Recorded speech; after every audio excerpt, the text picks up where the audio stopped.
welcome to the September 17th, 2024 regular meeting of the San Ramon Planning Commission. We are going to call this meeting to order at 6:00 p.m.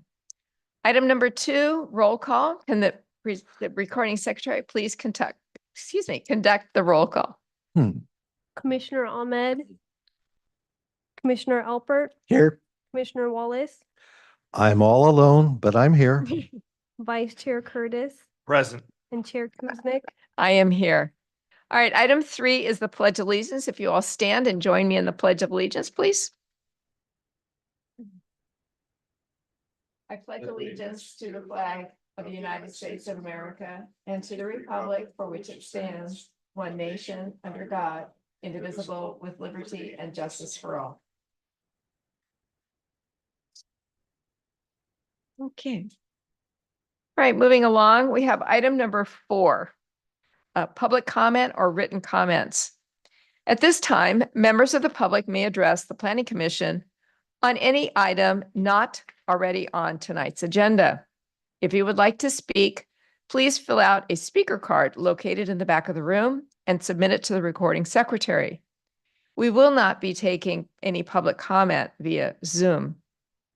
So do we have any public comments on this item number 4? No, and I don't have any speaker cards for this item. All right, thank you so much. All right, we will be moving on to item 5, additions and deletions. There are none. Okay. Is there anything that needs to be changed, commissioners? Hearing nothing, I'm going to move on. All right, item 6, the consent calendar. 6.1, minutes of the Planning Commission regular meeting, September 3rd, 2024. Is there a motion to approve? I'll move to accept the minutes of September 3rd as presented. Okay. Is there a second? I'll second. All right, so we have a motion from Commissioner Alpert, second by Commissioner Wallace. And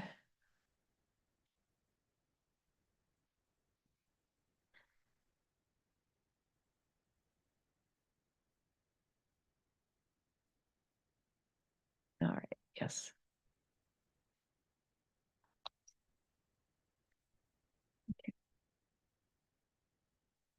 So this has been approved 4-0-1. All right, thank you so much. All right, item number 5 is additions and revisions. There are none. Backing up, sorry. Items continued after closing, we have none. Item 8, open public comment. 8.1, the gym lab. All right. This is an item that was presented recently, and it is going to be presented by Mr. Haas. There we go.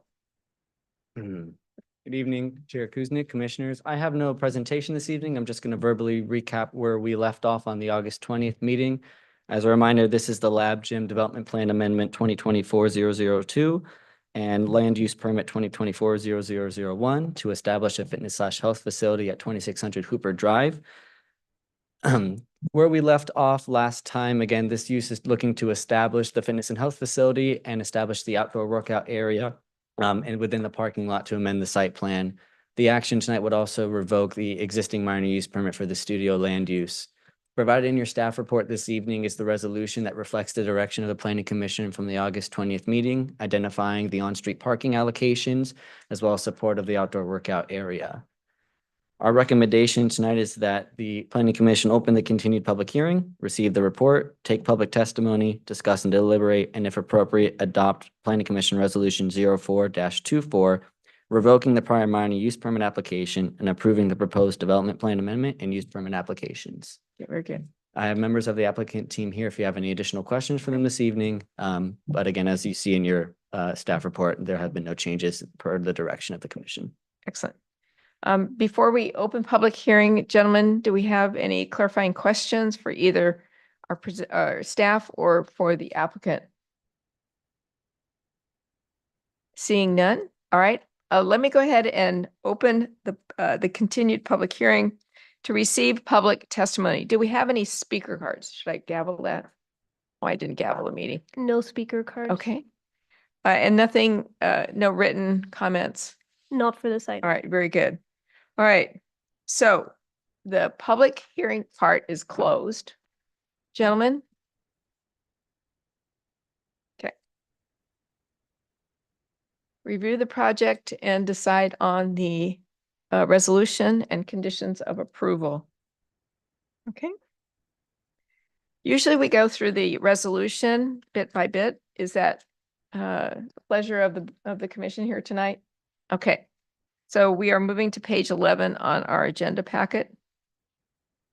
This is resolution number 04-24, resolution of the Planning Commission of the City of San Ramon approving Development Plan Amendment 2024-0002, Land Use Permit 2024-0001, and revocation of the Minor Use Permit 2023-0003, the Lab Gym located at 2600 Hooper Drive. All right, so page 1, any corrections or clarifications? I had a question for staff. And this has to do with the paragraph that starts off about a third of the way down the page, where it says, whereas on May 8th, 2023. The question I had regards the terms of the minor use permit that we've been asked to revoke, which none of us have seen yet. I'm going to read the area that I have a question about.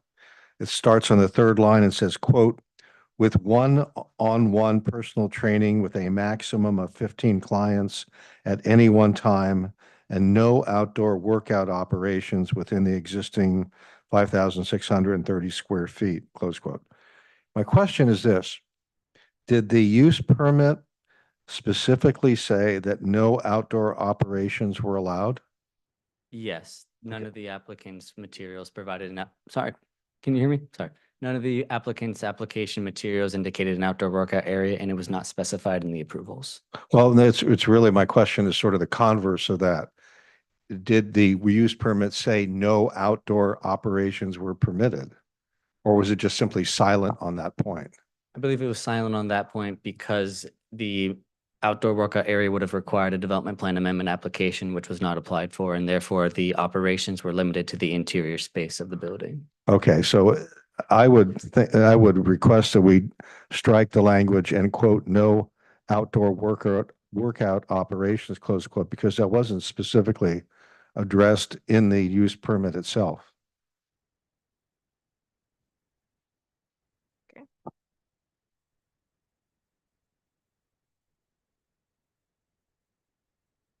Staff, are we good with that correction? Okay, very good. Excellent. There we go. Okay, anything else on page 1 of 7? No? All right. Going on to page 2. More whereases. Okay. I seeing none, we will turn to page 3. I had a question or comment.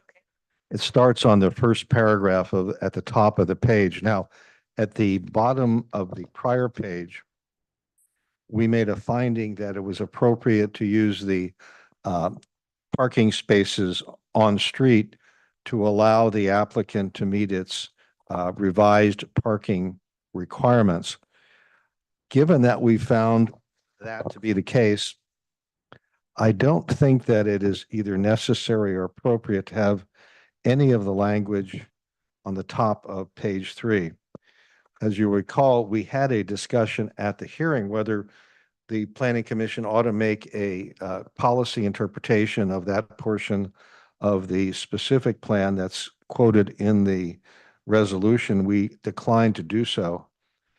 What I think we said was that for this particular project, we're going to look at it on a one-off basis, and that any interpretation of the policy as a whole for the entire area should be put off until we had an opportunity to have a more robust, thorough conversation. Given that the top of the paragraph is irrelevant to the fact that we're approving the use permit, I would ask that that first paragraph be stricken. So what you're suggesting is that entire paragraph, the starts at whereas August 20th, 24. all That the is way through, correct. requested parking spaces. That is correct. It's irrelevant to the decision we made. Staff, are you good with that? All right, so we will jettison that one. Okay. Okay. All right. So far, so good. Everything else looks all right. Okay. Hearing no other objections, page 4 of the resolution. Okay. Okay. I saw no problems, gentlemen, anything? All right, moving on to page 5. Again, this looks satisfactory to me. Gentlemen, they're nodding heads. Let it be noticed, they're nodding. All right, page 6 of 7. Okay. I think this is sufficient. So long as there's the simultaneous revocation and substitution with the new permitting, Correct. that there's no middle liability for being it under. No, this action will revoke the minor use permit and approve the new land use permit. Okay. I just didn't want them to be left out in between legal parameters. Okay, page 7. Okay, so it sounds like we have agreed to the resolution so far. Okay, so let's go on to the conditions of approval. Okay. Do we have any amendments or suggestions? Page 1 of 3 on the conditions of approval. You did answer my question that I jotted down, so thank you for that. It's pretty straightforward. Anything, Mr. Wallace, Chairman, or Commissioner Wallace? Sorry, you've just been such a great chair. We're good? Good. Okay. All right, so can we have a motion to approve the resolution with the amendments that we have made from here, and then the conditions of approval? I'll move adoption of resolution of the Planning Commission of the City of San Ramon, Development Plan Amendment 2024002, Land Use Permit 20240001, and revocation of the minor use permit 2023-003 as amended at the dais tonight. I'll go ahead and second that motion. Very good. Before we do that, I neglected to notice on the title of the resolution, and it may or may not be of legal significance, but the last line of the title refers to a recovation of minor use permit. Now, recovation may be a legal term in the land use industry. I'm not sure, but I think we probably meant revocation. That will be amended. Thank you, Commissioner Wallace. Very good. All right, so I believe we have a motion to, the motion has been put forward and seconded to accept the resolution. So.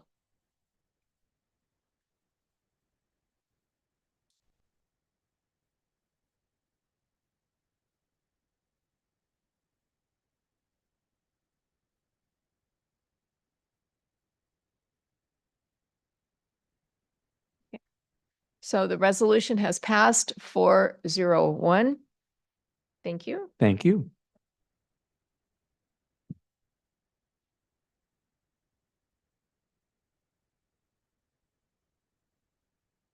Yay. Yay. Go forth and work it out. Yeah, that's right. Work it out. Okay, sorry, hang on. That's my turn to go back. All right, here we go. All right, item, where are we in the schedule? Yeah, I think it's 9.1, yes. Public hearing, new items. All right, so the first item is 9.1, the orchards, parentheses, Chevron Proc, close parentheses, minor subdivision located at 6001 Bollinger Canyon Road, and minor subdivision 2024-0002. And we have Mr. Barr. Good evening. I have a brief presentation after which I'll be available for questions as well as the applicants in attendance as well. So As you mentioned, the location of the proposed minor subdivision is 6001 Bollinger Canyon Road. This is the former Chevron Park campus. The general plan designation is downtown mixed use south, zoning district, downtown mixed use south, and it's about 91.5 acres. In terms of a little bit of background, there's been a redevelopment concept that's been floated with the Planning Commission as well as through workshops with various committees, as well as an open house over at 2600 run by Bishop Ranch. The vision that they have is for a residential and commercial community. There's parks, walking trails, and other amenities as part of it. As I mentioned, there's about 2 years worth of study sessions that went into the sort of pre-planning of this. But to date, there are no formal applications and there's no specific set of development standards, or I should say, development uses that are proposed at this point. We do expect an application in the not too distant future. So the subdivision proposal before you tonight will split the existing 91.5 acre parcel into 2 lots. The first parcel is a little over 34 acres, and the second is a little over 57 acres. The purpose of the subdivision is for financing and conveyance purposes. So there's no actual development applications associated with this subdivision.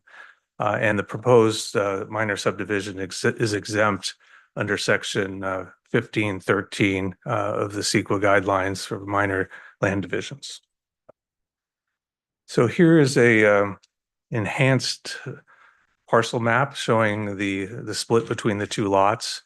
As you can see, the lots basically are divided north to south and generally follow a desired property line that roughly corresponds to some of the concepts that have been floated before. We have an exhibit here that shows in black the property line overlaid over the concept diagram to date. Now, as I mentioned, the concept diagram hasn't been finalized because we haven't seen any formal applications, but generally speaking, it's a residential portion to the south and then the mixed use and commercial to the north. We have some conditions of approval related to the subdivision. Prior to the final map, there's a special condition that requires that the applicant request limited occupancy for some of the buildings due to the proximity to the property line, and that those buildings be maintained for maintenance, fire prevention, and security only, essentially what's referred to as a yellow tag of the buildings.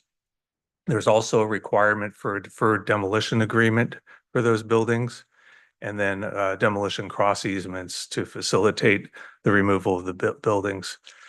In addition, there'll be a requirement that they execute a final map, and that's application goes through the engineering services department.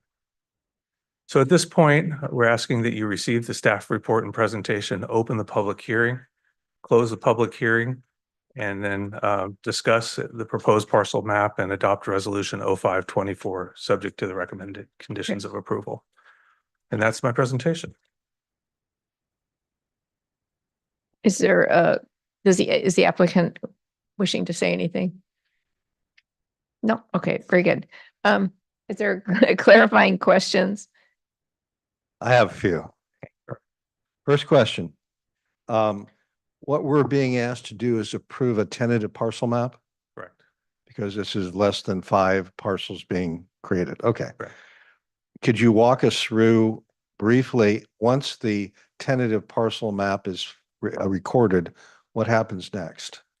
Well, the tentative parcel map will not be recorded. Yeah. The next step is to actually perfect the map to the point of getting to a final map that then would be recorded.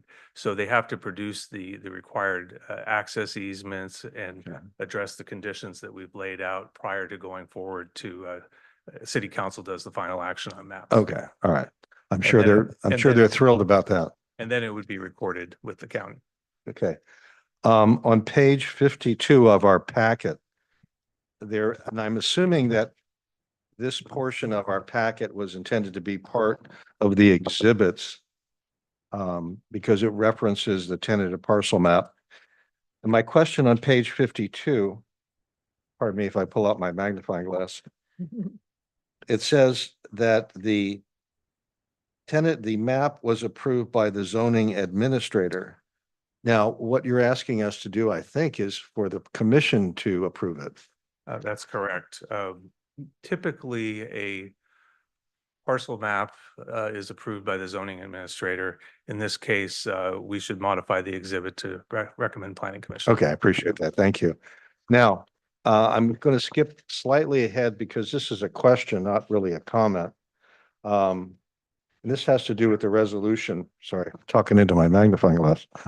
At the bottom of the first page of the resolution, there's a paragraph which starts out pursuant to the zoning ordinance section, ... Basically, the thrust of that is that the zoning administrator has deferred consideration of this resolution to the planning commission. Now, in the 14 years I've sat up here, I've never seen a resolution that had that language in it. And I'm asking what is the reason for putting that language in now? It's just a clarification on why it was brought up to the planning commission, because again, normally the zoning administrator would take action. But in the judgment of the zoning administrator, because of the nature of this project and the history of the project, it warranted a public hearing in front of the planning commission to provide a public opportunity. Okay, but as you know, there have been many resolutions affecting land use decisions that the planning commission has made. Whereas if you look at the table of who is the initial decider, it's often the zoning administrator. And obviously the zoning administrator has deferred that to the planning commission on a number of occasions. And I guess my question is why on this particular occasion was it felt necessary to put that in our resolution? Well, I put it in and the reason was just to be clear on why we're coming in front of you. But if it's something that you would not like to have in there, that's fine. We can delete it. Okay, I just wanted to find out if we are now turning a page where we're having some new standard parts of a resolution. No, it was All right. creative license. Okay, last question. Well, maybe the last question. The resolution is entitled in part to create two parcels, quote, for financing and conveyance purposes, close quote. Now, as I read the government code, the only required finding that the commission needs to make this type of decision is that the tentative parcel map is consistent with our general plan.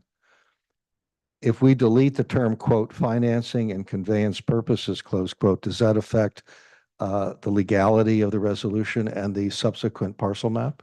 No. All right. That's all the questions I had at this time. So are you suggesting that when we get to that point, you'd like to have that stricken? I'm not suggesting I'm going to ask for it, Okay. yes. Got it. Very good. Other questions? Yes. I Commissioner did Alpert. just have a couple of questions, 'cause I just don't understand. So because the project is still sort of evolving, if something moves, and how does that get handled based on what we're doing tonight? You know, like a building that was thought to be in one parcel really kind of moves and adjusts to another parcel. How do we handle that? You're talking about in a future development application? Yeah, well, yeah, I think so. Yeah. Well, right now it would be premature to speculate on where buildings will ultimately land. By creating a legal parcel line, they will then have to design to meet the standards of the parcel. And so, again, we're setting a benchmark in terms of how the remaining part of the design will mature. If there are changes, again, lot line adjustments are an opportunity.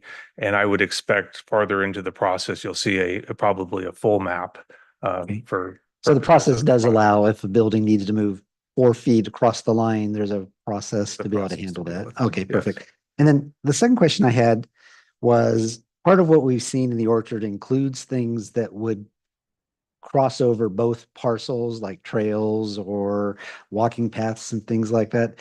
Is there anything by creating the two legal parcels that help or hinder that, or does the map itself not come into play? How does parcel one know that they have to allow parcel two to develop and vice versa, I guess Well, is the question. Ultimately, that will be reflected in the physical design that comes forward for the community as a whole. Okay. There are reciprocal access easements between the lots that exist now. Okay. But in terms of expanding how that might work in the context of the lots to the east, again, we don't have a proposal Sure. for those types of trails and things Okay. right now. When Okay. they are proposed, they will need to be addressed. Okay, so maybe in through a my own mechanism. words, nothing that we're doing is gonna make it impossible to build trails or paths that go around the project the way we anticipated or think might happen down the road, I guess is, Essentially, these are blank slate parcels. okay, gotcha. And then would you clarify again, just for, I think, my understanding too? This says nothing about what's ultimately going to get built, or proposed or approved or a project. Is that correct? You said it and you said it in the staff report. It doesn't grant any specific development. No, it's Whatsoever. purely creation of lots. And whatever is proposed down the road will have to meet those requirements. Gotcha. Great. Thank you. So I just have a quick question on the special conditions. Mhm. So talk to me as if I have zero clue about what those are, because I don't really understand. I mean, we're talking about buildings being yellow tagged and things of that nature. Mhm. So is that part of the timeline of the Chevron current buildings coming down, or? Yeah, it's a question of when the demolition will actually occur. Mhm. And so we wanted some assurances that the building code standards would be met. And so until such time as the buildings are demolished, we wanted to make sure that they're safe to occupy. And so um, one option is, again, to red tag the building, which is no occupancy at all. The yellow tag option will allow for the fire systems to be maintained, for property maintenance and security to go through, but yet it would not allow for occupancy for use as an office.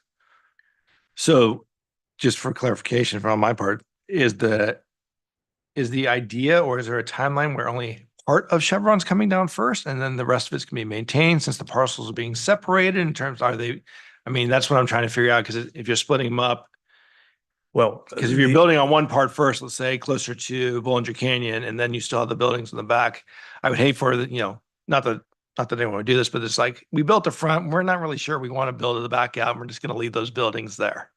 yeah, I can't speak to the ultimate timing of it, but what we're dealing with is a code issue of making sure that for those buildings that are too close to property lines, that they end up being demolished. Or in some future case, they could actually amend the property lines again if they wanted to go back to the original configuration. But right now, the indications are that they'd like this situation, which will ultimately require the demolition of the building. And the demolition of large buildings like this takes some time to deal with. And so it's really ultimately going to be a timing question and how that dovetails in with the development applications that come forward in the future. Great, thank you. But as I recall, there are a number of buildings that are already not usable from earlier. I don't know if they're not usable, but Well, I will say they're not occupied. They're not, okay, they're not occupied. They had So- some issues. We'll just leave it at that, Okay. that we were, discussing when we did the tour. Okay. But is there any overlay of the parcel changes to the current buildings? If you could help me out with looking I at that. do not have an exhibit for that. But the issue is when you have a property line that crosses through a building or too close to a building, it requires a different type of fire rating for the buildings and what's referred to as occupancy separation Okay. between property lines. And so again, the condition that we're dealing with is a holding pattern until they demolish the buildings. Okay. And so we're clear that they won't be used because of the yellow tag. But there isn't anything in this parcel split that would require all of the buildings to be demolished at one time. No. Okay. no. Thank you. All right. Anything else, gentlemen? Okay. All right, so, sorry. One question, and maybe didn't- this is not something that's in your purview, but I remember when we went on the guided tour of the Chevron property that they said some of the buildings aren't yellow tagged, they're red tagged. It's possible, Okay. but I'm only dealing with the ones that are impacted by the property line Right. and making sure that the building official, put it this way, making sure that the conditions that are on site meet the building official's requirements. That's fine. As well as fire. These conditions came from both the building official and fire. Right, I got it. Thank you. All right, without any further questions, at this point, I'd like to open up the public comment. Do we have any speaker cards on this one? No speaker cards. Okay. And we have no written No comment? written Comment. Okay. Oh, wait, I see a hand go up. Come on. She'll need the card. Okay, very good. So this is on the Chevron Yeah. parcel division. So this is Chirag Katrani. Okay, could you like work on the mic here? Thank you. Hello, is this okay? That's better. Mhm. Yeah, Speak up and project. yeah, I was looking at the plan and I was wondering like how many homes and what are the average size of the homes, square feet of the homes, because those are yet to be decided. Is that what my understanding is? So at this time during public comment, all we are allowed to do is just hear what you have to say. And it's not a dialogue, I'm sorry to say, but So Um, would it be possible for us to know like how many homes will be built over there and what would be the average square feet?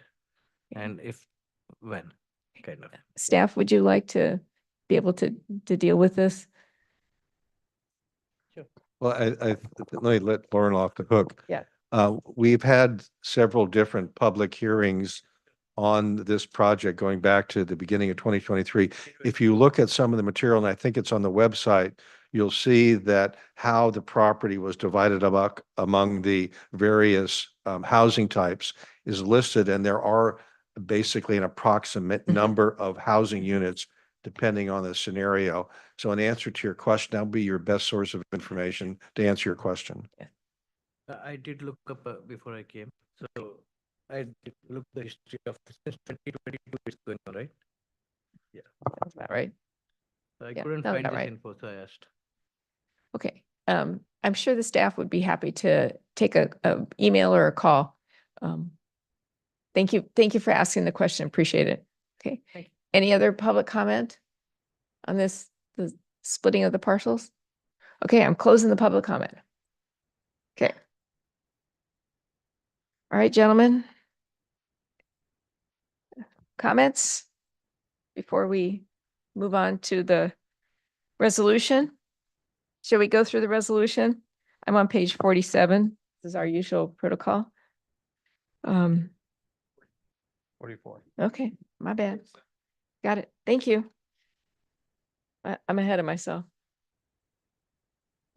All right, here we go. Okay, page 44 of the packet. All right, so I think we have page 1. I have some comments. Yes, go ahead. Okay, for the penultimate line in the title of the resolution, Mhm. I would propose striking the words, quote, "for financing and conveyance purposes," close quote. Are we good with that, gentlemen? Yes. Okay, I think. Okay, Commission is okay. the second whereas on Okay. the same page, I would propose striking the language beginning on the second line of that whereas, quote, "for financing and conveyance purposes," close quote. Okay. Through the chair, I'm just going to suggest that whereas remain because it's the history of the project. We call it like the tail of the tape. And so it provides, someone picks up the resolution, they know why the parcel was divided. It's just more of a history lesson more than anything else. Well, the problem I have with that is that the only person who knows why the property is being divided is the applicant. I'm not the applicant. I haven't done a mind meld with the applicant, so I don't know what their ulterior motive is. I do know that they've asked us to do what is colloquially referred to as a lot split. And it seems to me that the only thing that we need to focus on is providing the necessary findings of fact to allow that to go forward.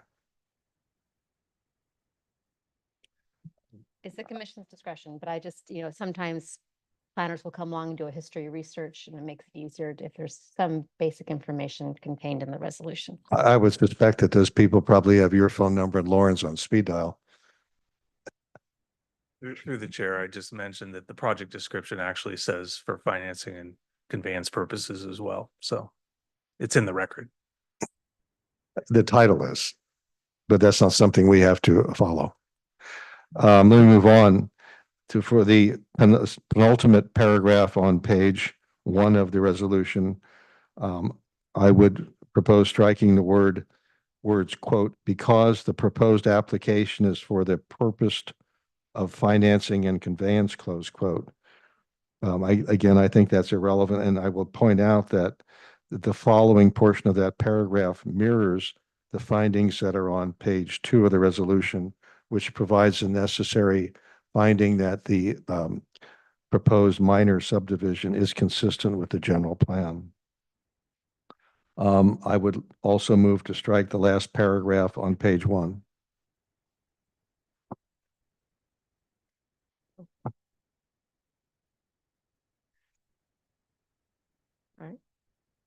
Is staff sufficient with that? All right. Any objections to striking that one? All right. So stricken. Page 2 of 3. Continuing on, I would propose to strike the first paragraph at the top. Again, I think it's irrelevant to our decision. All right, we will strike that. Okay, the next, on the 4th paragraph, fourth whereas, I believe the citations to the portions of the municipal code are incorrect. I believe those sections relate to Article 4 of the Subdivision Act, which actually applies to subdivisions of 5 or more. This is a subdivision of less than 5. So Article 6 would be the operative provisions. With respect to C5-42, I believe that the correct citation is C5-82. With respect to C5-43, I do not believe that there is an analogous provision in Article 6, but I would suggest you look at that and make sure.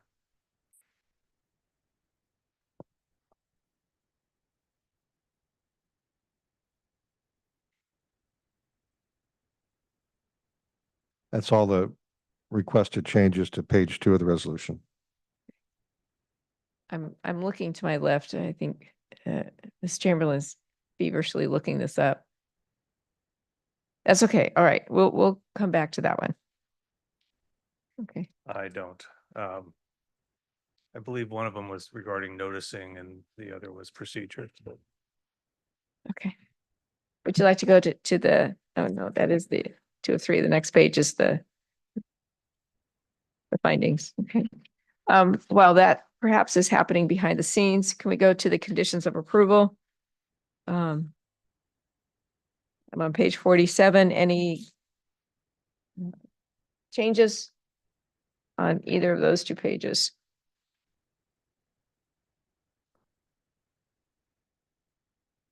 Hearing none, I'm going to assume that the conditions of approval as written are satisfactory. So I'm trying to give staff a little time here. We can verify. Okay, all right. No, I understand that. And I have copies of the pertinent provisions, but my point into doing is so that it could be done, so that it could be assigned by the chair at the appropriate time thereafter without having us come back. Because I think we have 50 days to approve or disapprove the minor subdivision, worked on a filing date of, I think, August 22. I got that right? That's, I don't recall off the top of my head, All right. but yeah, Okay. but we could verify its correct citation. All right, so it appears that given the various corrections, deletions, and adjustments, we have a resolution. So is there a motion? Give me a second. I will make the motion. Okay, All right. I move to have the Planning Commission adopt resolution number 05-24, which is entitled A Resolution of the Planning Commission of the City of San Ramon approving the Orchards Project Minor Subdivision, paren MS 2024-002, close paren, to create two parcels for financing and conveyance purposes for the property located at 6001 Bollinger Canyon Road, as amended on the dais. Okay, very good. I'll second that motion. All right, so we have the motion and seconded. So here we go.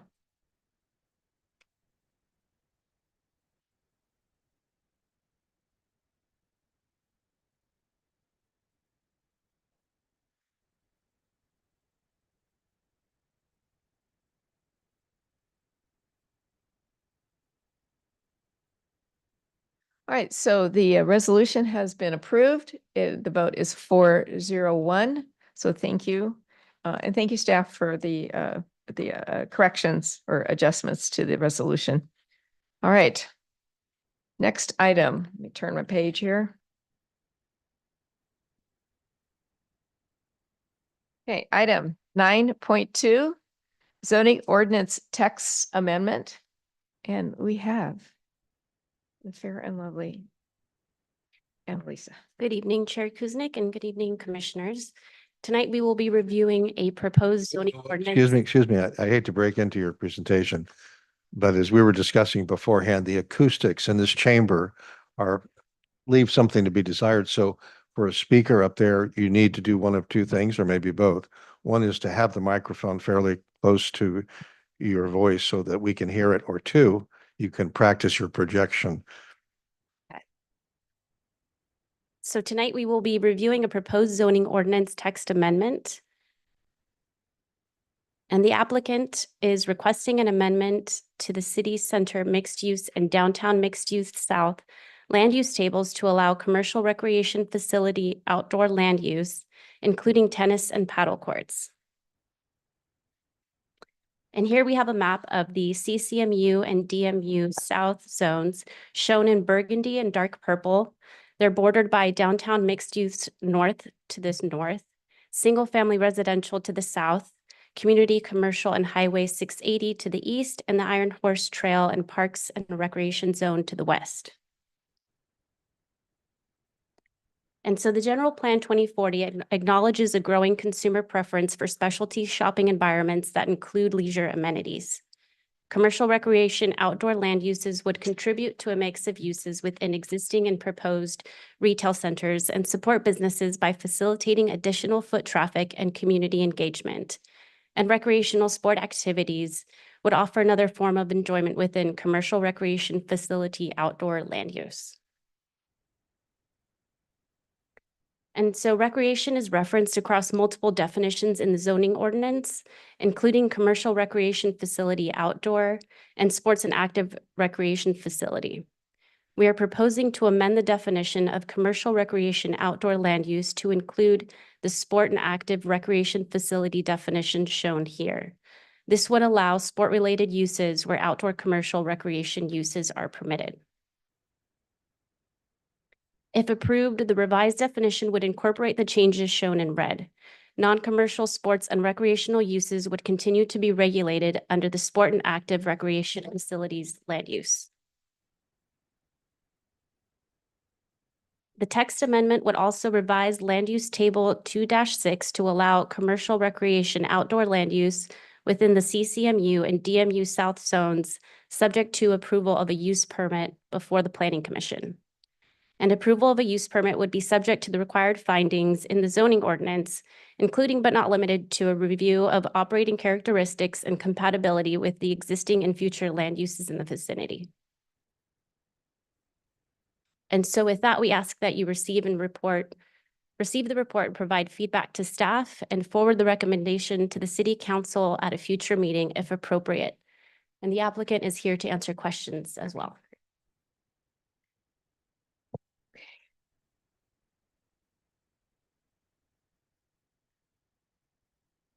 Do we have questions, gentlemen? Oh, pardon. Questions of the staff or applicant? We can go down to the crowded end of the table first. Okay, there we go. Commissioner Alpert. Thank you. Just, clarification, when we say commercial, for the outdoor recreation, if there's a, say, a housing project and they decide they want to do tennis courts that are open, does commercial imply that they have to charge somebody to use them? Commercial implies that a fee is charged, yes. Okay. It sounds like the recreational use you're describing is classified under a different recreational use that's Okay. specifically linked to a residential project. Okay, typically. okay. And then the other question I had, and you did say it, I want to just make sure I understood. When a conditional use permit is required, typically that is reviewed by either the zoning administrator or the planning commission, depending, is that?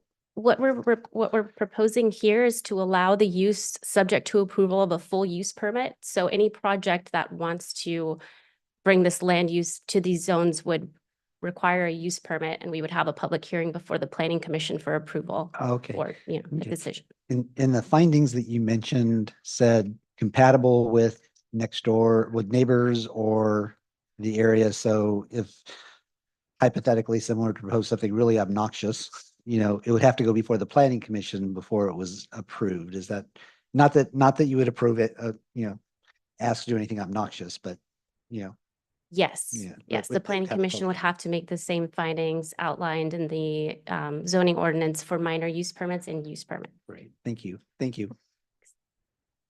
So quick question, why does it stop at CCMU and DMU South and not include DMU North?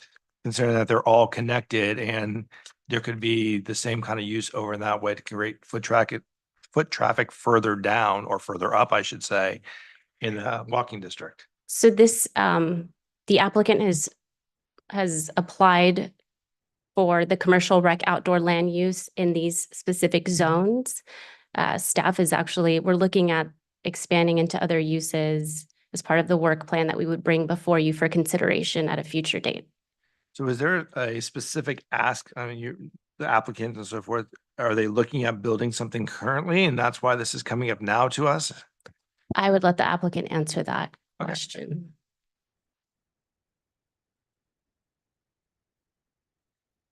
Good evening, Commissioners. I'm Stephanie Hill on behalf of Sunset Development.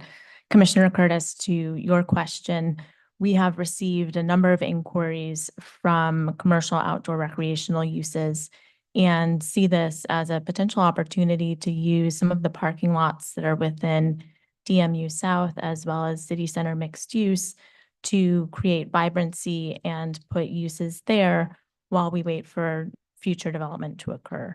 And so we have received inquiries from potential businesses such as miniature golf, paddle, where they could come and have their business there for 5 years, 7 years, and really be at the forefront of redevelopment within the parking lot areas within the Bishop Ranch So they're not vicinity. permanent, they're just temporary until the rest of the building around it would be done.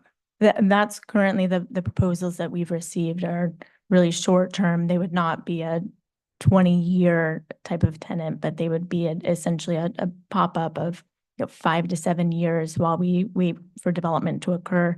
When we look toward City Walk, we're looking at a 20-year build out for those communities. And so we see this as an opportunity to activate those spaces and create pedestrian oriented uses and create vibrancy while we're working through the total build out of these communities. So would there be any impact to those of us in the city while these quote unquote pop-up kind of uses would be either built and then taken down and so forth like that in terms of, traffic or any type of municipalities that would have to be changed for any of these to be on those parking lots, and then we would remove them and redo all the municipalities and so forth to build the housing?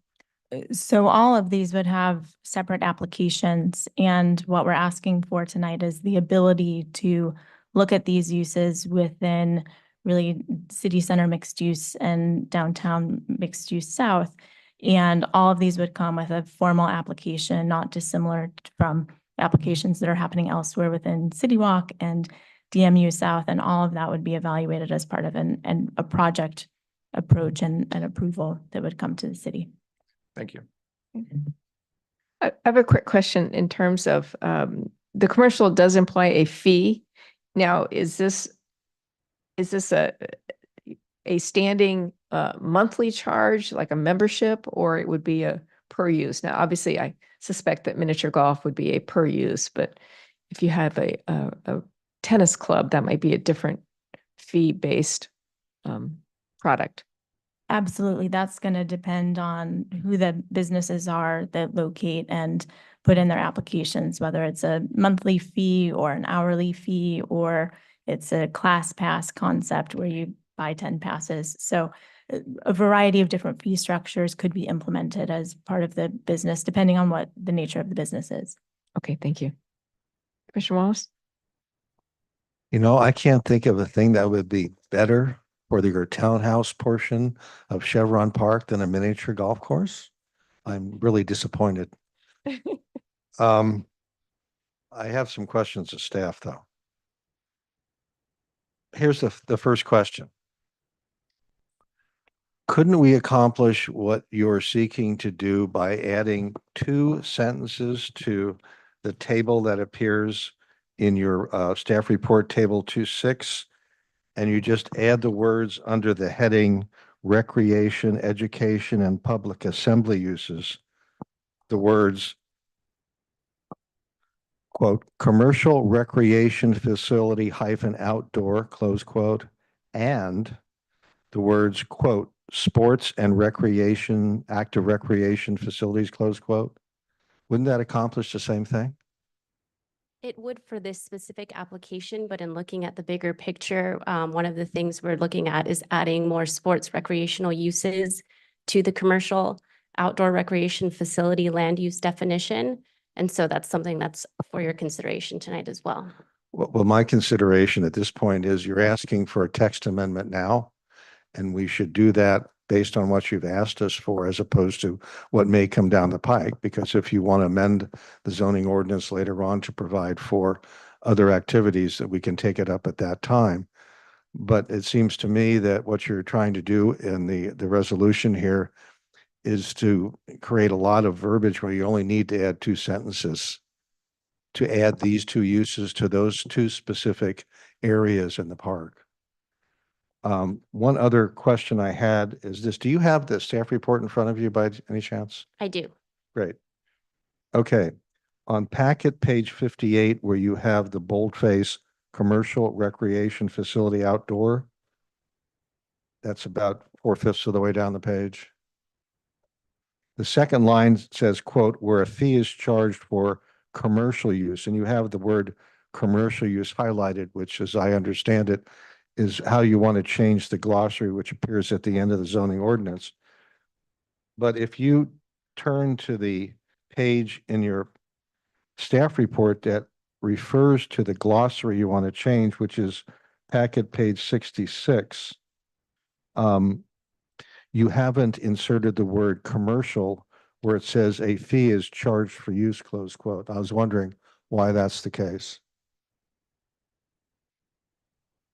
I don't think I'm following. I see the reference to commercial under the bold commercial recreation facility outdoor. Right. And that same title appears in what you have as the glossary, but you've omitted the word commercial where it refers to commercial use. Do you see that? On packet page 66. Oh, okay. The second, let me read to you what Fee is charged. what you have as the proposed changed commercial recreation facility outdoor definition. Quote, a facility for various outdoor recreational activities where a fee is charged for use, period, close quote. The word commercial was omitted prior to the word use in your proposed glossary, but it's referred to on page 58 as a change you want to make. Was that just an inadvertent omission? Yes, that was. Okay. I would note that when you're talking about commercial recreation facilities outdoor, where you're talking about a fee being charged for use, the items that you have listed are activities that an individual would take place in. Let's suppose Ted owns a go-kart track.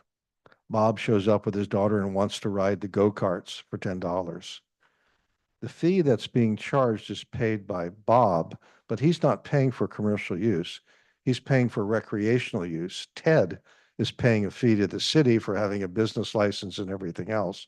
So I don't think that in the context of what you're trying to do, that the word commercial really is appropriate in that portion of the packet, page 58. That's all the questions and comments I had.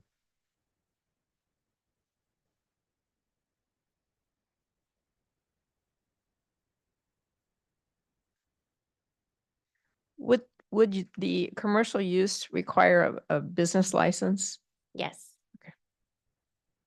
as opposed to just having a membership? Are they the same business license, I guess is the better question. No, the operator of the business is required to get a city business license, but a participant is not. They're just paying the fee to participate in the activity that is being offered. Great, okay.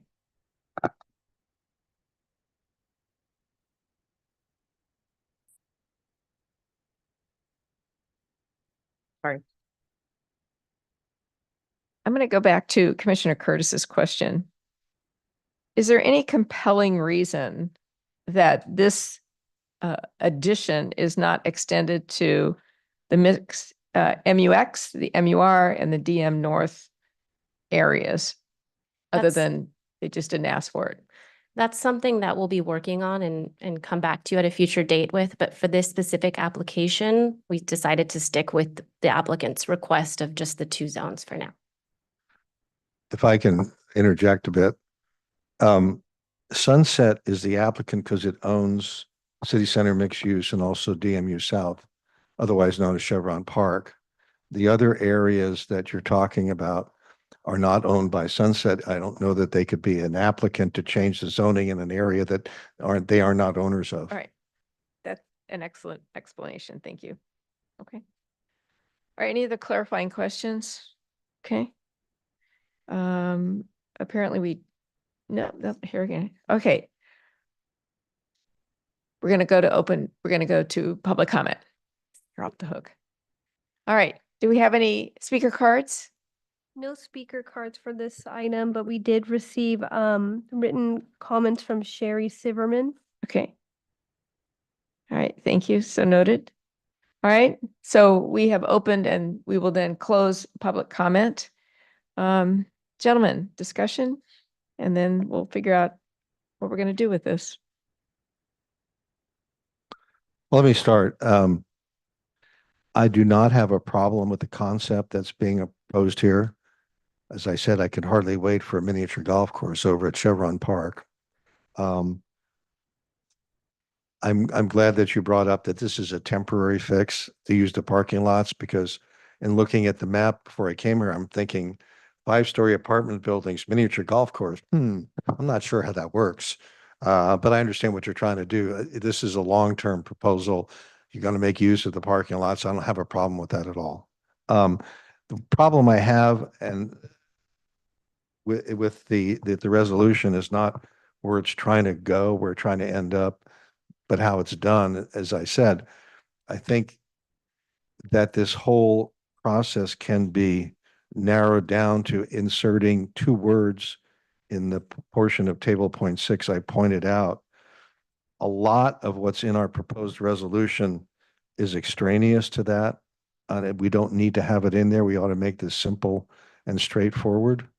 And the problem I'm having here is if I go through this resolution like I did the last one and tell you specifically what I want to have eliminated and added, because the way I look at this, we should add the recreational activities to the discussion and not make it a subset of the outdoor commercial recreation facility.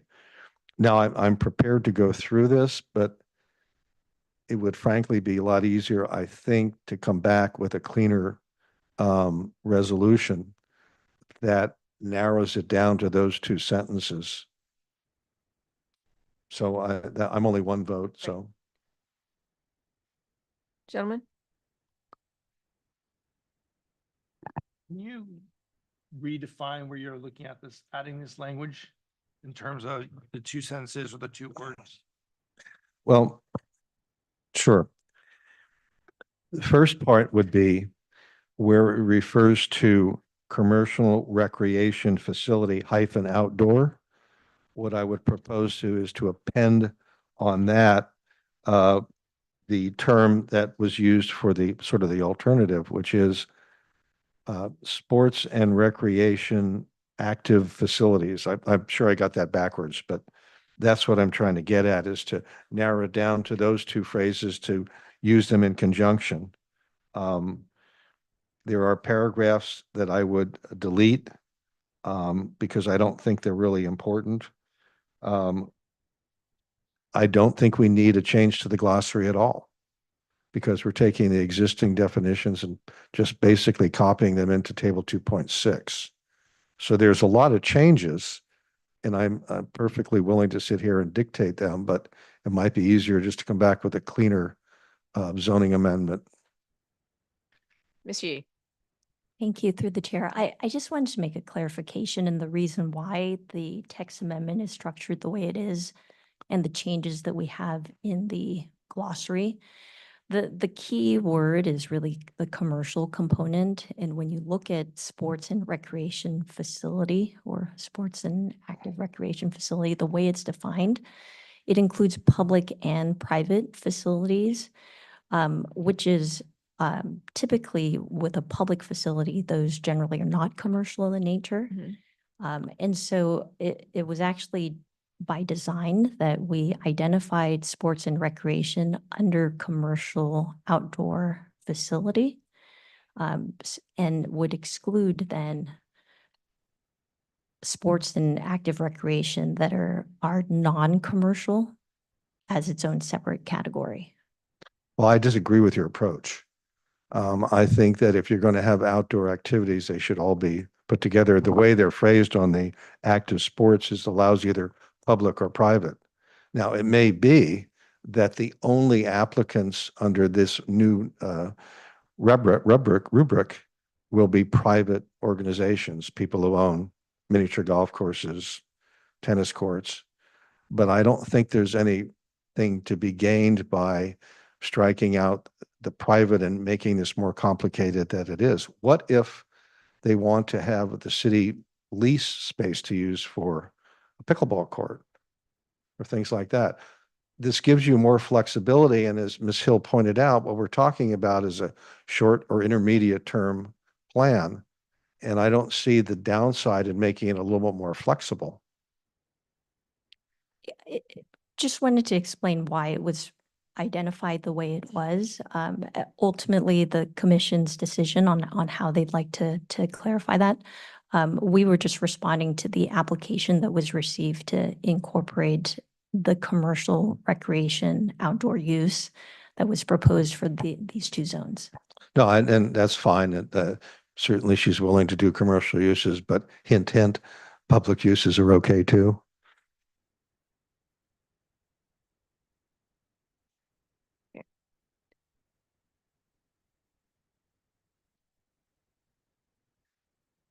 Go ahead. Commissioner Wallace, if both approaches get us to the end, your concern with the proposed approach is that there's more language in the resolution than you think is necessary? Because I'm not sure I'm really understanding the subtlety of the differences, to be honest. Well, yes, that's part of it. I mean, what she's trying to do, what is being trying to do is to, as I understand it, to eliminate the public use portion and the outdoor activities and make it all commercial. What I'm saying is that you don't need to do that. You can leave it in there if it's not used, so be it. But there's a lot of language in here that isn't necessary that you can just cover with 2 sentences in the table.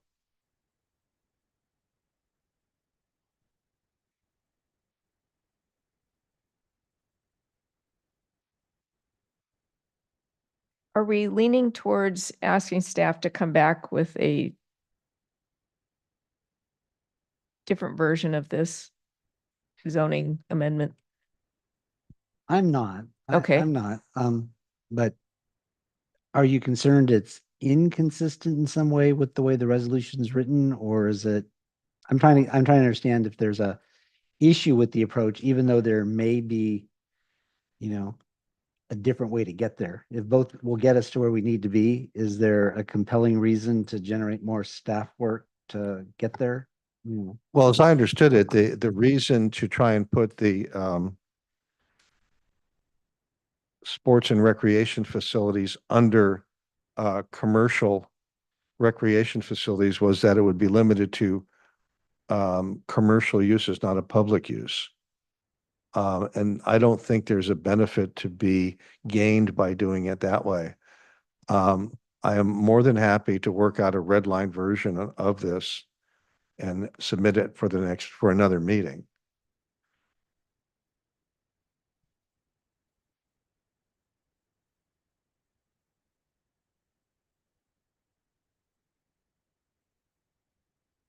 So is it I'm trying to avoid just generating more work if they both get us to the same places. Well, I've Yeah. volunteered to do the work Yeah.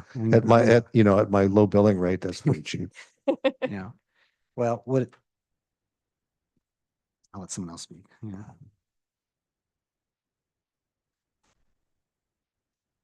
I'm going to ask, can you give us an example of one of the paragraphs that you feel that needs to be amended? So we know kind of where your thinking is on this.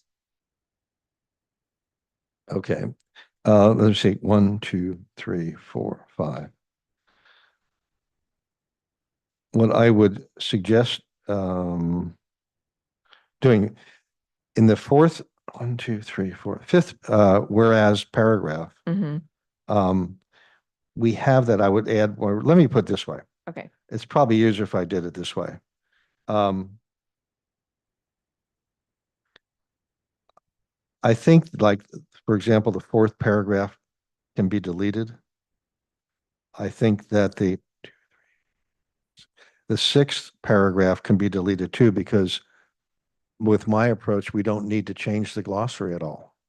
We just use the existing definitions. Those are two examples. In the title of the resolution, where it talks about commercial recreation facility -outdoor, I would add and sports and active recreation facilities, so that covers both, if you want to do it that way. Personally, I don't think you need to actually describe any of that in the title. You can just say a text amendment for, outdoor recreational activities with the approval of a use permit, because both of the things we're talking about are outdoor recreational activities.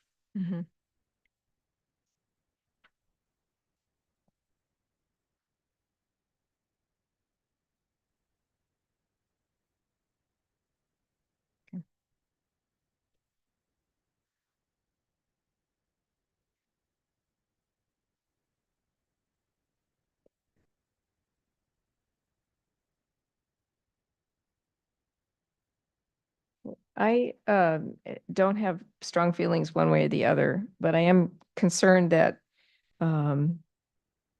Commissioner Wallace, with his expertise and time on the commission, has more practice in this. And I'm wondering if we feel like maybe we could take another run at this if Commissioner Wallace sends his version to staff.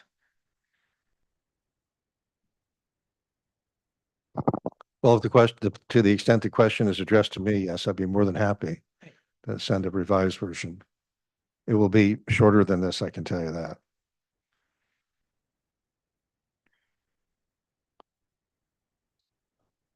Ms. Chamberlain, how does staff feel about this?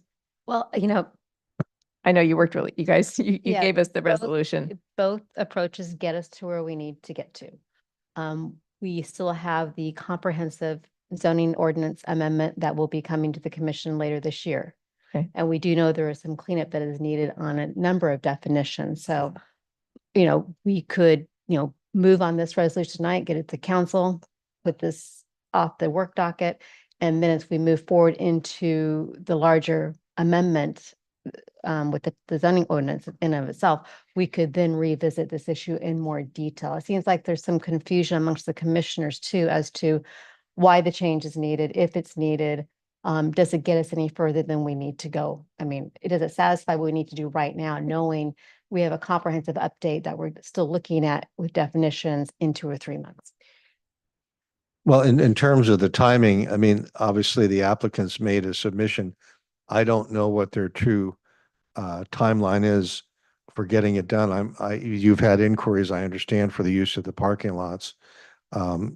If there's a need to have it done in next month or two, that's one thing. If it's like, oh, by March of next year with the comprehensive update, that would be fine too. That's sort of the applicant's call as to what their particular needs are that we can try and accommodate.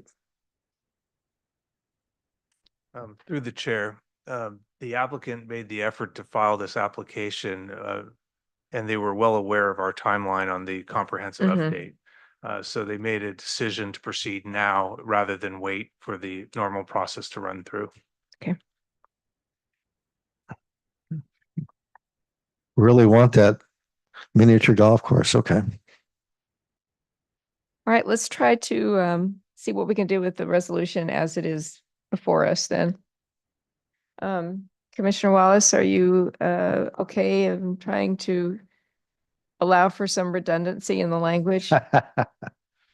I'm okay with telling you how I think it ought to be redone. So noted. Okay. All right, let's try to tackle this in page 61, page 1 of 3. Okay. Okay, and I'm gonna apologize in advance if I miss up the terminology exactly on 1 or 2 of the activities. But what I would propose to do on the resolution title where it says commercial recreation facility hyphen outdoor land use, Mhm. I would propose deleting that language and replacing it by, quote, outdoor recreational activities, close quote. My question through the chair would be, would that cover a commercial aspect? And the point of this application is a commercial operation of an outdoor facility. Right, but if we put into the table 2.6, the description of commercial recreation facility hyphen outdoor, I think that covers the question of is commercial activities permitted? Well, and also I'll go back to, as I said for the previous resolution, the title of the resolution that identifies it, as a commercial recreation helps our staff in researching and finding things through a word search much more efficiently than having a very generic title. Okay. So I would ask that it actually remain in the title of the resolution. To have the word commercial outdoor recreational I would- activities? Would not change the title of Okay. the resolution. All right. I think we can live with that. Okay. Okay. Now, the last part of the title, sorry to stick on the title, says, quote, along with revisions to the zoning ordinance glossary, close quote. If we adopt what I've proposed, which is simply to copy and paste 2 terms from the existing glossary into table 2.6, there would be no changes to the glossary. Therefore, that language would be inappropriate and should be stricken.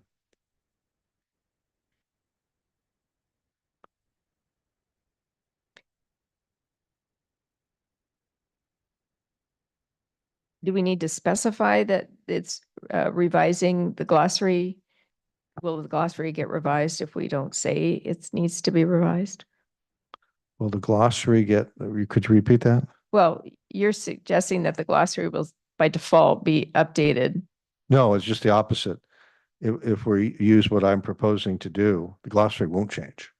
And I think that's the question to the commission. Are we redoing what was proposed to the commission tonight to a different format? Or are we just proceeding with what was proposed to the commission tonight and then on a more comprehensive update, revisiting this issue? I think that's the narrow question that needs to be answered before we can complete the resolution. Former. I mean, if we're going to go through this resolution, if we're going to recommend to the city council that they adopt changes to the zoning ordinance, we want to make sure that at this time, what we are prepared to recommend to the council is what we want, and not, well, we'll just clean it up, sometime later.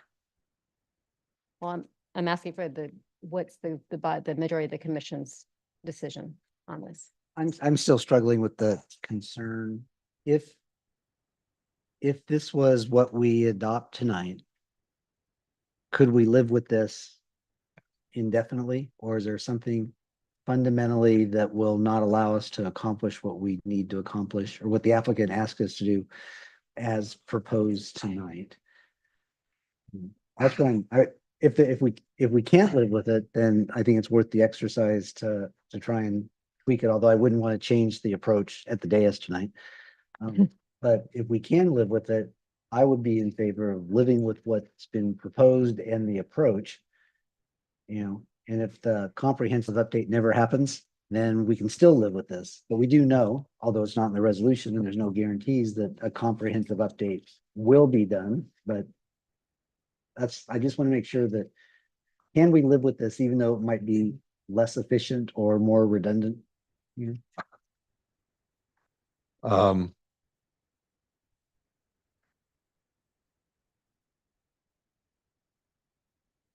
As a practical matter, I would guess that since any of these uses require a use permit, maybe it could be cleaned up through that process.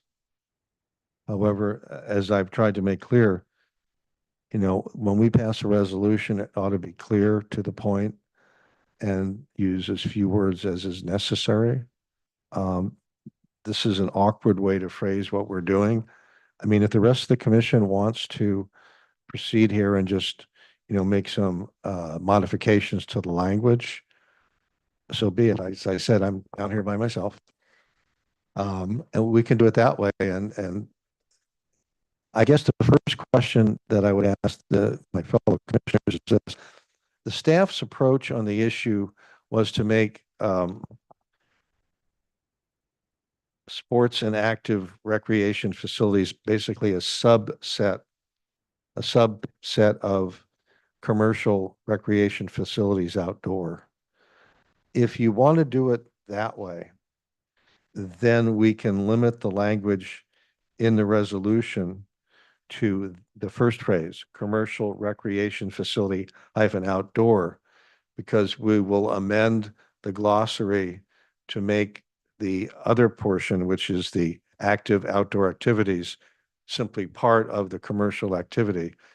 We still are able to cut a lot of the language out, but you'll just use that one phrase. It'll cover everything, if that's the way you want to proceed. In other words, we don't have to keep using active sports recreational facilities, because that's just part of commercial outdoor facilities.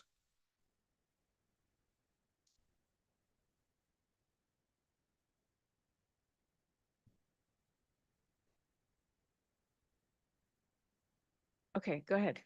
Sorry. I'm sorry to keep No. belaboring this. I think one of the points that I wanted to make is, again, as far as the intention of why it was written this way, and maybe a hypothetical would be the best way to address this. The way that sports and active recreation right now is written, it's not actually an allowed use in any of the mixed use zones, or public or private. So in a hypothetical situation, let's say Chevron Park was proposing to include tennis facilities at their commercial office park and wanted to provide that use for their private employees. Right now, it's not defined in that zone, which therefore does not allow for that use to be there. And if that is the intention, to not allow that use to be included, that's why it's structured the way that it is, to specifically exclude sports and recreation as a non-commercial use in that zone. So when you have a definition that includes sports and active recreation as a commercial use, as an outdoor use, it then sets the intention that a commercial use pay a fee for service as a operator wants to establish a business there, they would be required to have a use permit. And specifically, by adopting the amendment this way, you would also send the message that you're excluding other private uses, such as commercial businesses providing their employees or other outdoor recreations, the ability to establish that type of use there. So it's ultimately, do you intend to have public and private, or do you want to have public and private facilities that are on a non-commercial basis in the MU zone? Right now, the way that it's written would not allow for that. But if Commissioner Wallace is suggesting that you'd like to also consider allowing for public and private facilities in addition to the non-commercial ones to be included, in addition to the commercial ones to be included in this zone, then that would be one of the reasons to include the amendments that you're proposing. So maybe that's perhaps the first question that might need to be answered is, would you allow for non-commercial sports and active recreation facilities in this zone? If so, then the changes that you're proposing could potentially be modified in this amendment. Okay, so let me answer your first question. In Chevron Park, Sunset's the owner. Now, if Sunset wants to have pickleball courts for Chevron employees or whoever in their park, if they want to have that, I don't have a problem with that. But as I understand what you're saying is the ordinance is written right now, and actually as you're proposed to write it, Chevron couldn't do that. I'm sorry, Sunset couldn't do that for Chevron. Any property owners within DMV in any of the mixed use zones would not be allowed to. Right. Okay. So is that clear, or are we still clear as mud?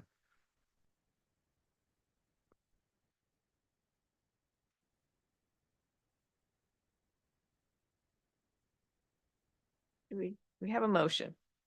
Let's start there. Would someone like to propose a motion? I move that we go ahead and adopt resolution number 0624 as it is written. Knowing that we might be able to make additional changes down the road, but I mean, at this point, I don't think that there's any harm done by adopting this resolution. So therefore, I'm making the motion to pass it as is. Okay. If And it- through the chair, that motion will include the one change to page 66 of the packet where we'll insert a fee is charged for commercial use. Correct. The word commercial is included in the motion, so In the glossary, that's the correct. thank you. So the motion is amended to include that. We have a motion. Is there a second? I'll go ahead and second that motion. Okay, very good. All right.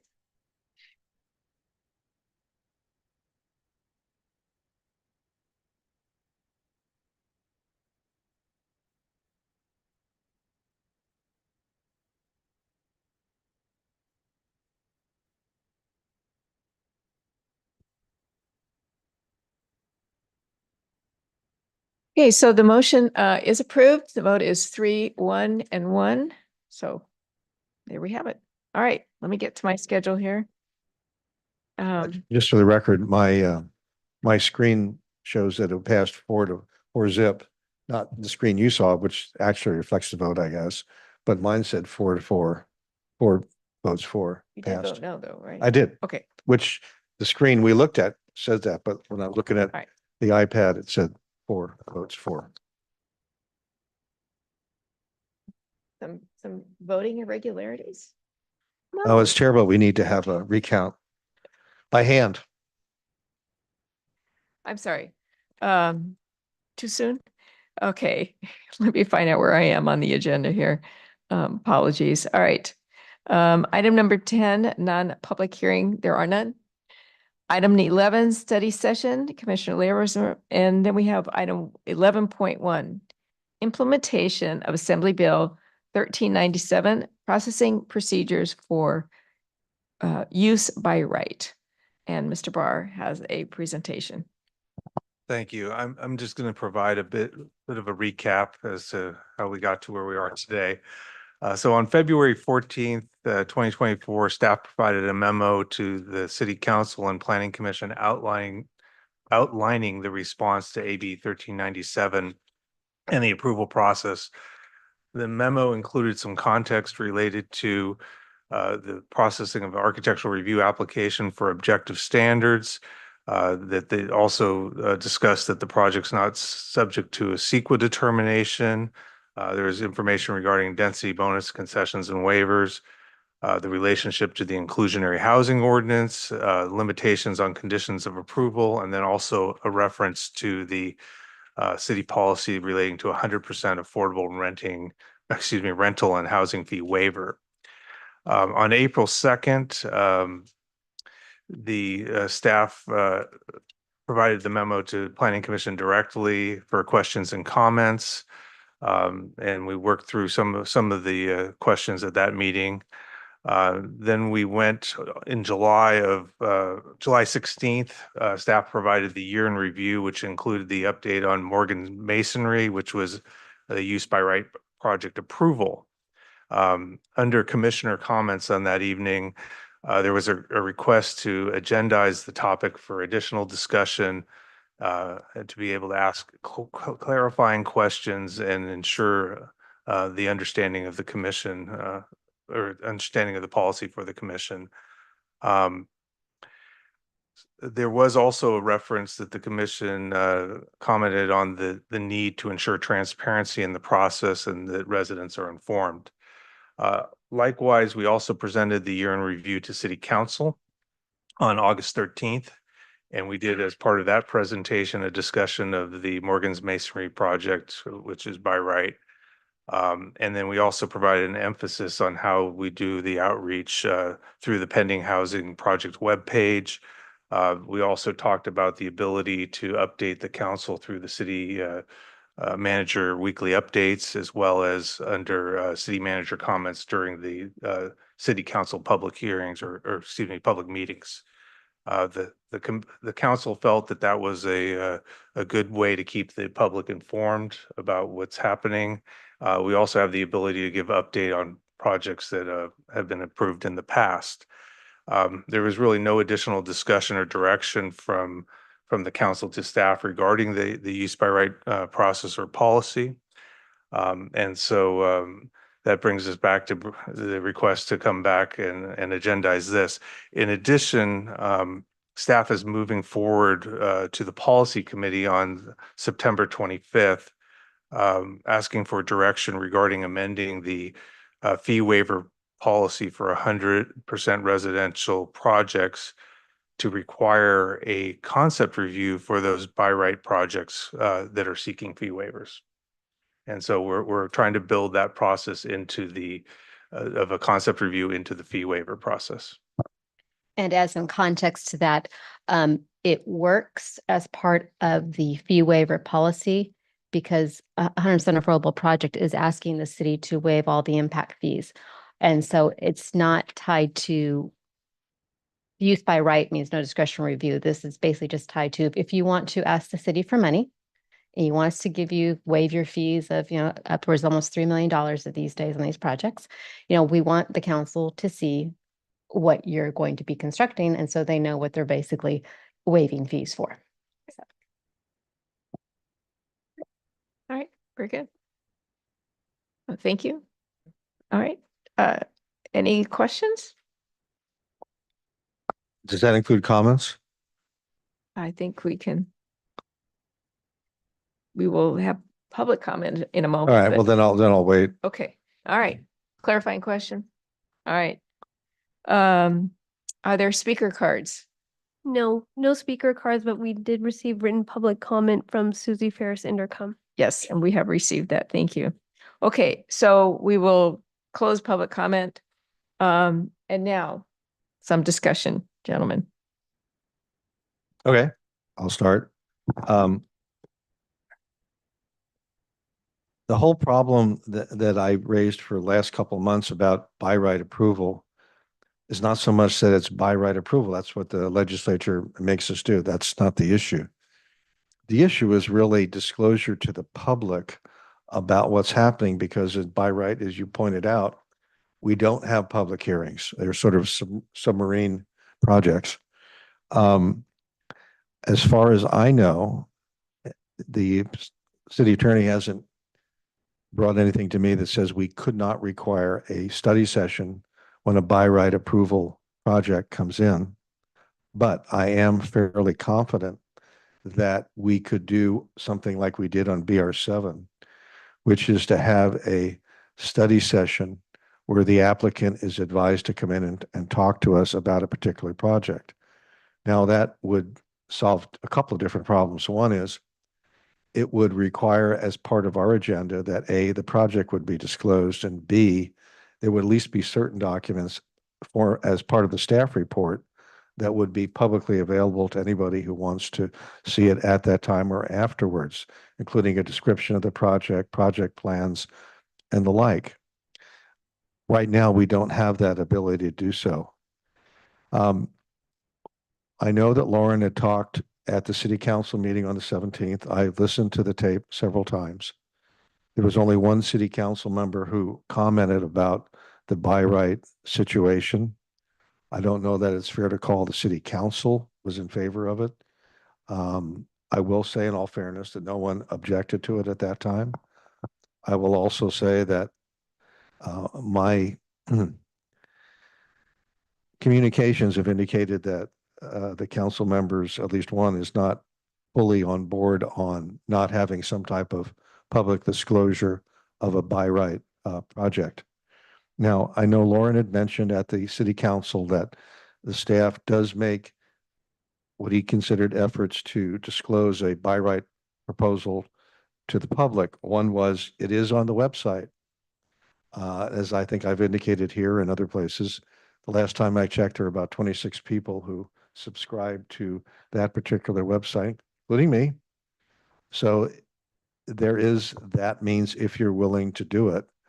But in a population of 80,000 people, I don't think that that's exactly adequate disclosure. Lauren also mentioned the city managers weekly. They can have discussions of by right projects. However, that report does not go to the public. It only goes to staff. And in fact, I've gone onto our website to see if it was possible to get a copy of it as a member of the public, and the answer is no.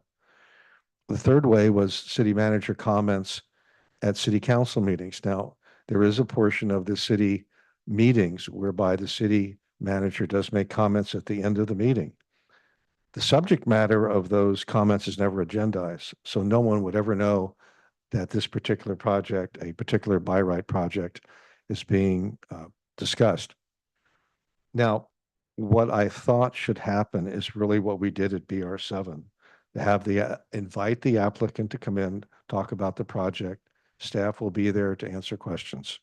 It seems to me from what Lauren said a few minutes ago that staff is making efforts along those lines to require some type of concept review. I think it probably should be called study session, so we don't have a hearing issue.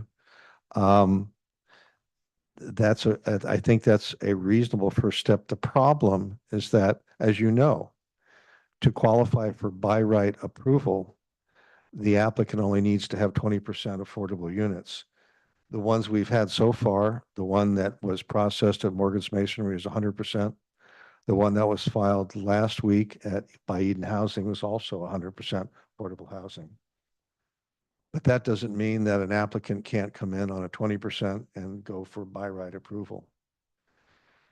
Right now, we don't have any pending by right approval projects. Eden Housing is opted to go at this point under SB 330, which, as you know, does require public disclosure and public hearings.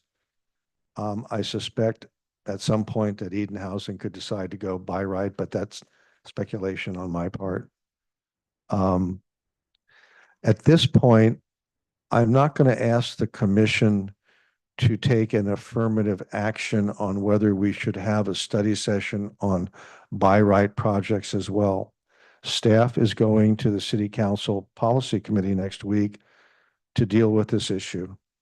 I think it's prudent for us, much as I grit my teeth over it, I think it's prudent to allow that to proceed as is without any additional input from the Planning Commission. That being said, I reserve whatever ability I have to ask for something different right now, but I think that everyone up here, including staff, realizes that when we're talking about 200 housing units, 100 dwelling units per acre, that's a significant enough project within the city that it really should have some type of public disclosure that goes beyond posting something on the website. That being said, that's what I have to say right now. Other comments? You know, it occurs to me that having driven through Dublin a few times, that when they have major projects, they have a very large wooden sign that goes up. You know, something as simple as that, I think it's simple, but you know, coming soon, whatever, and a QR code might be a nice medium or intermediate step on that. That way, those who are interested can hit the QR code and link right to the website. And the rest of the people go like, oh, look, they're going to build houses, and then drive on. But we have done, it's just one more thought to maybe how we can add another layer. So. The chair, I did have some comments. Okay. First of all, thank you for bringing this back on the agenda. I do appreciate that Mhm. and got us a chance to think about it. I'm not inclined to even, first of all, I don't think our language is, we have language to talk about what we're doing. We talk about things like public hearing, that doesn't apply. We talk about study sessions, that doesn't apply. We talk about concept reviews. I don't think that applies because all of those imply that we have some ability to influence what's built, and we don't. Right. You know, we just don't. But with that said, I do think there should be a, and I won't even use the word policy because it's not a policy, it's a best practice, or it's a practice similar to when something gets presented to the city that is likely to generate a lot of interest. It shows up on the homepage of the city's webpage under hot topics, you know, and that's a way to communicate with the public. If I had my, and part of me thinks, why do we want to avoid having things just pop up, is because I think it breeds mistrust in city government. I think people that think that things are being done in secret, even though legal, they could become, you know, they could generate a lot of work and a lot of pain for the city that I think should be avoided if at all possible. You know, we don't need groups forming that bombard our meetings or the city council's meeting because they think that government's doing things secretly. So if I could snap a finger, I think at some point in the process, and I'm ambivalent whether it's been approved yet or not, because it's going to be approved the way it's going to be approved, whether we hear about it or not. Mhm. But at some point, and I'm going to use the word, a public presentation of what's being done as a way to inform the process, because, you know, we have huge following on our YouTube channel for the planning commission. That's how they'll find out, you know. But with that said, I think the process is completely legal and very well vetted, and we'll end up with the same result, but someplace along the way, a more successful way of making sure the public is made aware of something, but not to get in the way of the process. That's, you know, the timeframes are so strict and the limitations are so great. I'm not interested in changing that at all. And that's why I avoid wanting to ever use the word study session or concept review or public hearing.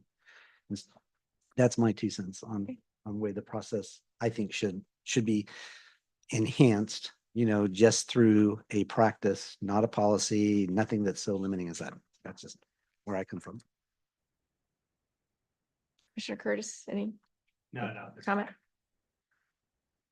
All right, thank you so much. Yes, it is, I think we all want the same thing, and we're all trying to figure out how to stay between the lines, and keep both sides of the equation satisfied. And Yeah, definitely. And, So- you know, with the rental housing fee waiver policy, you know, most projects coming in, they all are 100% affordable, needing the fee waivers in order to get the tax credits. So Mm. we felt that that was a nice bridge, because those are the projects you're really going to see. They're going to be the buy right for the most part. Okay. And they're the ones that have the biggest, I think, impact and really need, you know, for folks to know that we have affordable housing coming to our community for all segments. Mhm. So I think was a nice bridge that we are able to provide our residents and the council through this amendment to the policy that we'll present next Monday.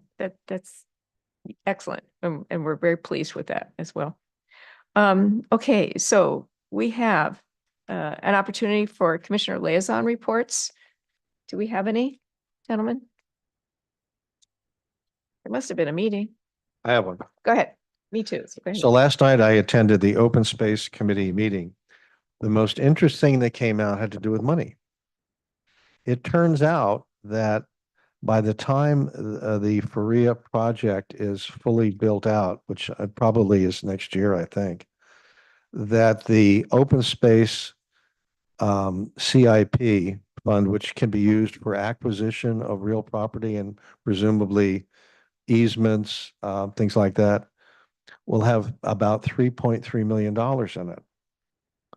Also, there's the Open Space Trust Fund, which is funded by impact fees for housing projects, like the type we've talked about, where the developer puts in money.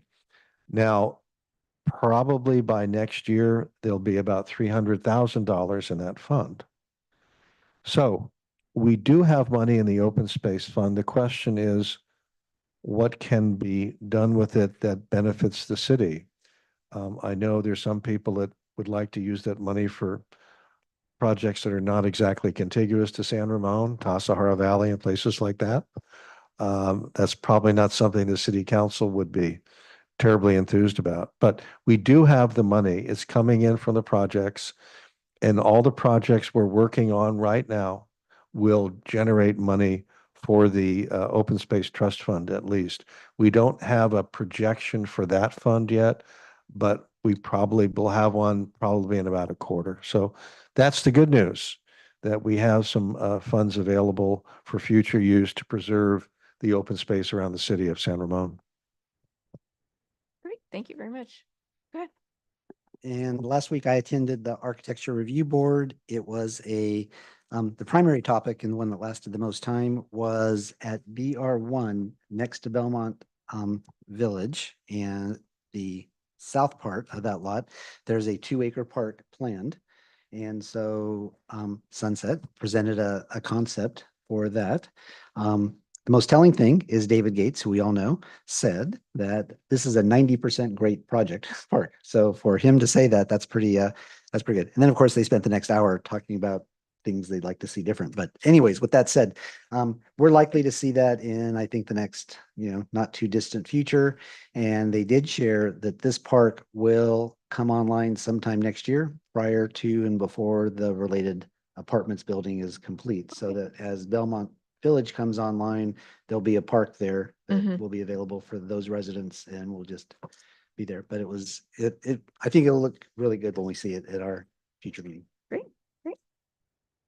I have that option. Okay. All right. Don't worry, your time will come. And I sat in on the Parks and Community Services meeting.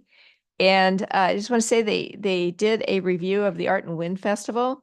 And they had a great event. The weather was pretty agreeable. The food vendors were up. The NGO displays were up. Business sponsorship was up. The helicopter was a hit. The poster signing by the artist was a hit. The avian education booth was tied to the concept of the wind festival, so things that are in the air. And I didn't realize this before, but I think it's worthy of noting, is that all the food and beverages are run by nonprofits. They may partner with a commercial organization to provide the food and drink, but the booths are run for nonprofits, and that's a really big cycle of funds, how they're being generated and then returning back to our own community. And that's really just a wonderful way that this helps. Attendance was up. They figure it was about 40,000 people. About 600 bikes were managed through Sports Basement and the bike parking. 3,400 parked cars were accounted, which came with a parking fee. So that was the nice plus. And they figured about 400 hours of volunteer time. So the Wind and Art Festival is the signature event for the city, brings in lots of visitors, lots of good press. Costs are going up, but then the revenue is also going up. So They're looking to add more sponsorship for the event and more organizations to sponsor specific parts of the event. So that was really good. There was also an update on amenities at the Bark and Ride Dog Park. They did a survey of those users of what they would like. And overwhelmingly, there was a request for more shade and primarily in the form of more trees. So they're looking into that. And then badminton use is up. The application for gallery space is up. The Crow Canyon Gardens reported that they were getting ready for the apple tasting, and then they realized that the apples had been stripped out of the trees. Signs went up, then more signs went up, then a fencing went up. So I feel like there's a joke here about the apple bandit, but you can do it in your own head. And they also mentioned the open space walks. And then the next coming soon, Oktoberfest, 11 to 3. And I believe Fat Maddie's was cited as the food vendor. They mentioned the beers, but I didn't write those down. So October is mental health awareness, particularly suicide prevention. And they're hoping to add what's called a Hope Garden at the Memorial Park. So it was a robust meeting. So I hope that summarizes it for y'all. Okay. All right. All right. Coming events, staff, another meeting. So right now, as of today, we are anticipating canceling October 1st meeting. October 15th, we have objective design standards coming back, as well as the climate action plan update. We also haven't quite decided on a date, but we're looking for a time when to come back with Bishop Ranch 7, Bartlett Housing Project. And so we'll firm up that date and add it to the calendar once we're ready. Okay. So you'll let us know about October 1st. Yes. Okay. Unless something comes up in the very near future, we'll cancel it. Okay, very good. Anything else for the good of the order? All right, staff? No? All right, we are going to gavel this meeting to a close at 7:00.